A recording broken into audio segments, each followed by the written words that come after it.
अक्षय तृतीया व्रत कथा। अक्षय तृतीया, जिसे अखा तीज भी कहा जाता है, वैशाख शुक्ल पक्ष की तृतीया तिथि को मनाई जाती है। यह पावन तिथि सनातन धर्म में अत्यंत शुभ मानी जाती है। इस दिन किए गए दान, जप, तप, स्नान और पुण्य कर्म का अक्षय यानी कि जो कभी खत्म न होने वाला फल प्राप्त होता है।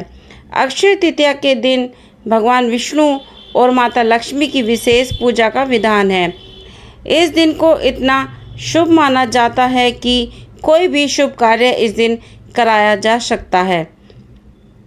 अक्षय तृतीया के अलावा इस तिथि में भगवान विष्णु जी के 6वें अवतार भगवान परशुराम का भी जन्म हुआ था। इसीलिए इस दिन को भगवान परशुराम की जयंती के रूप में भी मनाया जाता है। अक्षय तृतीया के शुभ दिन को लेकर यह भी मान्यता है कि इसी दिन गंगा नदी स्वर्ग से धरती पर आई थी और साथ ही अक्षय तृतीया को अन्न एवं रसोई की देवी माँ अन्नपूर्णा का जन्म भी हुआ था। अक्षय तृतीया को एक पर्व की तरह मनाया जाता है।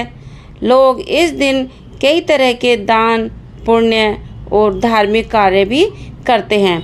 अक्षय तृतीया के दिन जितना जरूरी माँ लक्ष्मी और कुबेर देव की पूजा करना है, उतना ही आवश्यक है कि इस दिन से जुड़ी व्रत कथा के बारे में पढ़ना। अक्षय तृतीया व्रत कथा एक लोकप्रिय कहानी है जो कि दान और पुण्य कर्मों के महत्व को दर्शाती है। यह कहानी वैशाख माह के शुक्ल पक्ष की तृतीया तिथि, जिसे अक्षय तृतीया कहा जाता है, के दिन सुनने के लिए है। कथा के अनुसार इस दिन किए गए दान और पुण्य कर्मों का फल अनंत होता है। मित्रों, आइए जानते हैं अक्षय तृतीया के व्रत कथा के बारे में। कथा इस प्रकार है, चलिए सुनते हैं। प्राचीन समय में धर्मदास नामक एक वैश्य था। धर्मदास की आर्थिक स्थिति अच्छी नहीं थी। वह हमेशा अपने परिवार के भरण पोषण के लिए चिंतित रहता था। आर्थिक स्थिति ठीक न होते हुए भी वह स्वभाव से बहुत ही धार्मिक एवं दानी था।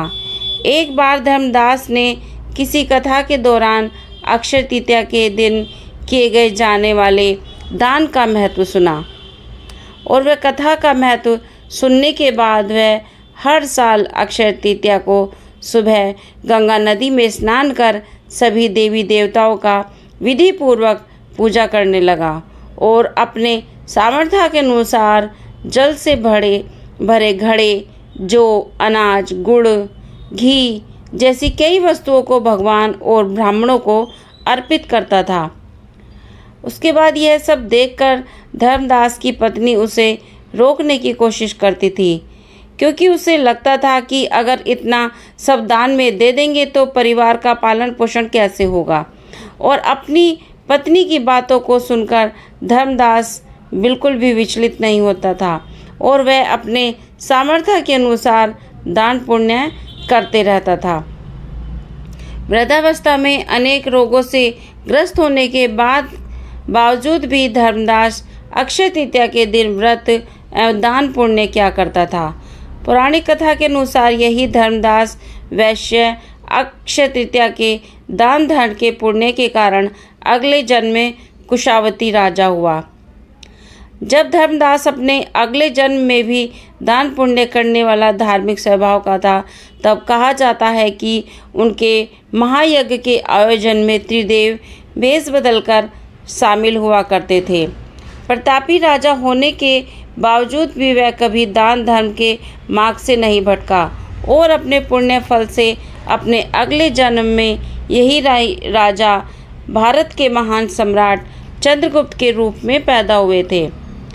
दोस्तों, यह कथा हमें सिखाती है कि दान और पुण्य कर्मों का फल अनंत होता है और हमें हमेशा धर्म और सदाचार का पालन करना चाहिए। अक्षय तृतीया के दिन दान और पुण्य कर्मों से हमें अक्षय फल मिलता है जो कभी खत्म ही नहीं होता। अक्षय तृतीया का महत्व। अक्षय तृतीया का दिन शुभ माना जाता है क्योंकि इस दिन किए गए दान और पुण्य कर्मों का फल अनंत होता है। यह दिन भगवान विष्णु और माता लक्ष्मी को समर्पित है। इस दिन लोग नए व्यापार की शुरुआत भी करते हैं, सोना चांदी खरीदते हैं और अन्य शुभ कार्य भी करते हैं। इस दिन विशेष रूप से धन, वैभव और समृद्धि के लिए शुभ माना जाता है। अक्षय तृतीया पर दान पुण्य से खुश होकर भगवान ने धर्मदास पर कृपा की। वैसे ही जो कोई भी अक्षय तृतीया के दिन दान पुण्य कर व्रत कथा सुनता एवं पढ़ता है, उसे भी अक्षय पुण्य की प्राप्ति होती है। दोस्तों, धार्मिक शास्त्रों में यह भी कहा गया है कि जीवन में सुख, समृद्धि, यश और वैभव की प्राप्ति के लिए इस दिन दान पुण्य करके व्रत कथा जरूर सुननी चाहिए। जय श्री कृष्ण। दोस्तों, कथा कैसी लगी कमेंट में ज़रूर बताइए और वीडियो को लाइक करें, शेयर करें और चैनल को सब्सक्राइब करें और बेल आइकन पर क्लिक करें ताकि मेरी नोटिफिकेशन आपको मिल जाए। राधे राधे।